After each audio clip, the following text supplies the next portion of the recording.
Hey everybody, this is CapNext24 with the next episode of Super Monkey Ball 3D. So this video is actually being recorded in a different session than the first 4 worlds. I did a bunch more playing of this game. I got some random unlockables. I learned a little more about certain stuff. Interestingly, this is probably the best world in the game. I did try out some of the levels off screen. The first 4 worlds, it was pretty much a blind run because I didn't remember much.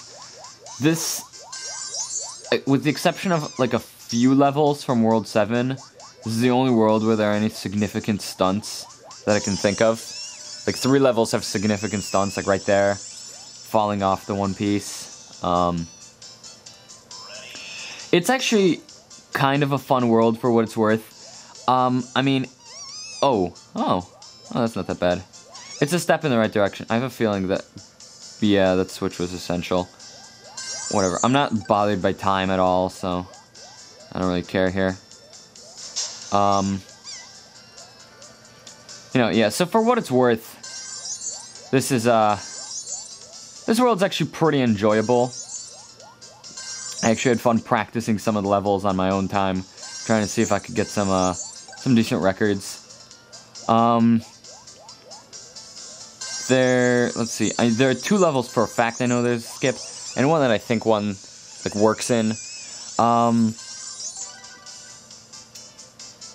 What else is there to say? So I'm not gonna criticize this world as much. The reason, really, this game kind of, lacks what I wish it had, I think I've mentioned already, it's because of the motion controls. Oh, that was a close call. Especially if you can land on the sand, you're safe. That can be done a lot faster, but of course I want to try and not die on this. This actually might end up being one of the fastest worlds. Oh, this level is like a big skip. Just go back all the way here, and then... Doesn't always work. Sometimes I screw up. Yeah, because of the motion controls, like, they have to make these levels beatable with it.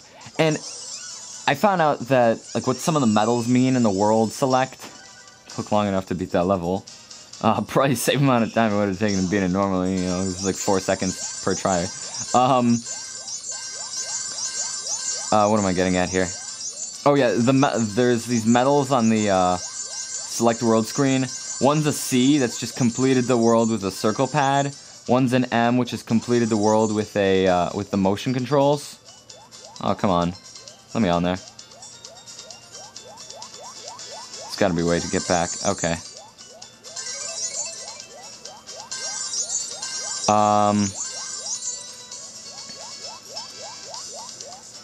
And then the bananas get all the bananas in the world. And so, I have all the C medals. But I noticed I didn't even have any motion control medals. I think I tried out motion controls once and I was like, isn't that fun? And then put it away. So I actually went and got that for one of the worlds, and it's like way harder to play.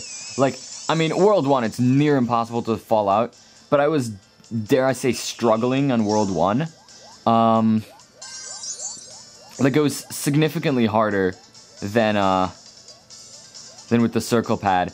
And so really, because they have to do that, you can't have levels like, you know, can you imagine playing levels from Super Monkey Ball 1 or Super Monkey Ball 2? You know, can you imagine playing like Mad Shuffle or something with the, I don't know if there's a skip possible that way, but, with the, with motion controls, trying to tilt your way through, or level like Momentum, or maybe like Warp, you know? Because you have to be very precise on those levels. And you have to, you know, keep your speed. Like, it would be significantly harder to do that. Or even more, you know, level, like, those you could probably make your way through, because, like, Momentum and Mad Shuffle, you just need a lot of speed and kind of right timing. Something like, maybe, say, the 9th Master Stage from the first game. That would basically be impossible with motion controls. And where's the goal? Oh, there it is. Don't mind if I just bypass you. Alright. So, you know, for what it's worth, this game's, like, not as terrible as I make it out to be. I make it out to be, like, a huge disappointment. But that's because, for me, it was a big disappointment. You know, in the trailers I saw ugh, spit on the screen. One of the most prominent things I saw, no jumping in the trailers. So I kind of thought Super Monkey Ball was coming back to its roots. Now, I don't remember if motion controls were advertised in, like, the trailers and whatnot. But, you know, I kind of had high expectations for this game. I expected level design, like, in the first 2 games. And you look at Banana Blitz, like, obviously, different developers, different style. But, like, the level design, it's still relatively interesting. You know, there's still fun stuff to do. This is like if you dumbed down Banana Blitz, you know? Let's see if I can... I guess it's a skip if you want to count it as one.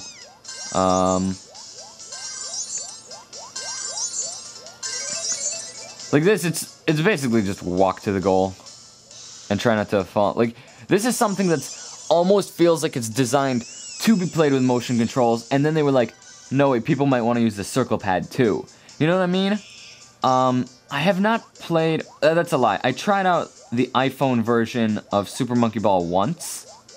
But I haven't really... Like, I barely remember it. So I don't really have much of an opinion on the, you know, on the mobile versions, the iPhone, the Android version. But I think there's not even, like, a joystick you can use for that. Like, I think you can only play that with the motion controls. So, you know, like, that's more how this game would be meant to be appreciated. Then it would actually have legitimate... Oh, that... that happened to me before. Are you kidding me? Well, I'm gonna lose here. Not like it's a big deal. Kind of have 5 lives. Yeah, I'll just jump off now.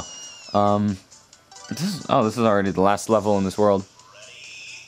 And this recording is a little longer than the others, but then again, I guess it's because this is a long level, plus the, like, 7 or 8 fails on the one.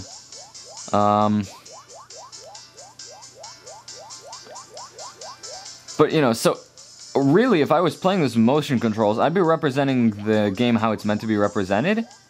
But, I'm not doing that. It would be a lot harder to record, and, a lot harder for me to play. Oh, speaking of hard to play... I hooked up my Wii back with my TV, because normally it's basically on my desk, hooked up next to my computer, and played some Super Monkey Ball on that, and it feels so much nicer on a TV. Like, I don't even know what to say. It's just so much smoother. Like, I tried it out. I was like struggling with advanced levels in the first game. I was like, alright, maybe I'm just not meant for Super Monkey Ball. Maybe I'm not as good as I thought I might have been. No, like, I play seriously like 3 times better on a TV. So, that's gonna be my little excuse for why some of the levels really sucked in Super Monkey Ball 2. Although I didn't feel like it was that big a deal in the second game. I think the first game requires, like, more precision. Whatever. Anyway, Super Monkey Ball and stuff. I hope you liked this video. I guess I hope you stick around for the next part.